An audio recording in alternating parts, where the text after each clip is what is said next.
ये अपने आप में बहुत बड़ा सवालिया निशान है कानून व्यवस्था पर।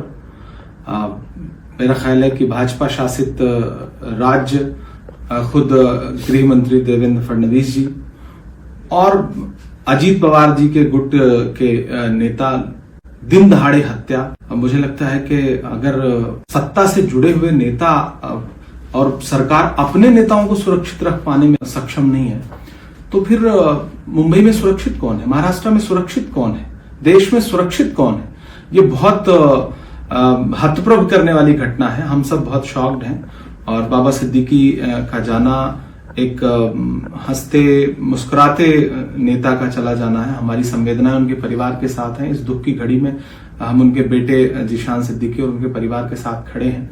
लेकिन ये घटना बहुत सवालिया निशान खड़ा कर रही है और डराती भी है कि एक नेता दिन दहाड़े अपने ऑफिस के बाहर खड़ा है, जिसको 15 दिन पहले धमकी मिली थी, जो सत्ता में बिल्कुल उप मुख्यमंत्री यानी अजीत पवार जी से जुड़ा हुआ है, उनका करीबी है, यानी सत्ता के केंद्र में है, और थ्रेट मिलने के बाद बताया गया कि पुलिस सुरक्षा बढ़ाई गई थी। पुलिस सुरक्षा बढ़ने के बावजूद इस तरह से हत्यारे आए, रेकी करें, मार दें, तो इंटेलिजेंस कहां है, कानून व्यवस्था कहां है, पुलिस प्रशासन कहां है? अब आप जांच करने और बाकी चीजों की दुहाई देते रहिए, लेकिन जिसको जाना था वो तो चला गया। तो कुल मिलाकर के महाराष्ट्र में टोटल कानून व्यवस्था कोलैप्स है और मुझे लगता है कि देवेंद्र फडणवीस जी को जिम्मेदारी लेते हुए अपने पद से इस्तीफा देना चाहिए, क्योंकि अगर राज्य नहीं संभाल पा रहे हैं, अपने नेताओं को आप नहीं संभाल पा रहे हैं, तो महाराष्ट्र के लोगों की सुरक्षा कैसे करेंगे आप?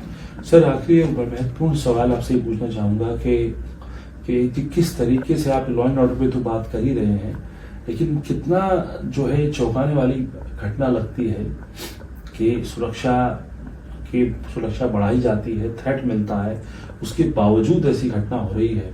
और अब चंद दिन ही बचे हैं जब चुनावों का भी ऐलान होना है, तो ऐसे में और एजेंसीज अलर्ट पर रहती हैं, उसके बावजूद ऐसी जो चूक हो रही है, तो ये कितनी बड़ी घटना। देखिए, बांद्रा जैसी पॉश इलाका और एक हाई प्रोफाइल नेता जिसके बॉलीवुड से कनेक्शंस हैं, जिसके राजनीति में इस समय मौजूदा सत्ता में कनेक्शंस शानदार है, जिसको सुरक्षा है, जिसका बेटा विधायक है, जो पूर्व विधायक है, मंत्री रह चुका है, वो व्यक्ति अगर दिन दहाड़े मार दिया जा रहा है, तो मुझे लगता है कि कम से कम महाराष्ट्र में इस तरह का कल्चर नहीं है। महाराष्ट्र में राजनीति में इस तरह का कोई कल्चर नहीं है। ऐसे में कानून व्यवस्था पे बहुत बड़ा सवालिया निशान है। ये छोटी घटना नहीं है, बहुत बड़ी घटना है।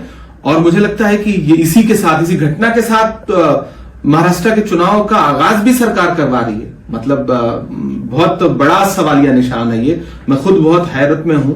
बाबा सिद्दीकी साहब को व्यक्तिगत तौर पे मैं जानता रहा हूं, उनके बेटे को व्यक्तिगत तौर पे जानता हूं, इसलिए मैं ये कहूंगा कि एक व्यक्तिगत लॉस भी है मेरा। लेकिन अगर मुंबई जैसे शहर में इतना हाई प्रोफाइल व्यक्ति पुलिस सुरक्षा में सुरक्षित नहीं है, तो फिर मुंबई का आम नागरिक, महाराष्ट्र का आम नागरिक कहां सुरक्षा है? ये भाजपा शासित राज्य की सरकार पर बहुत बड़ा सवालिया निशान है। और मीडिया से मेरा अनुरोध है कि अगर ये जंगल राज नहीं है, तो फिर जंगल राज क्या है?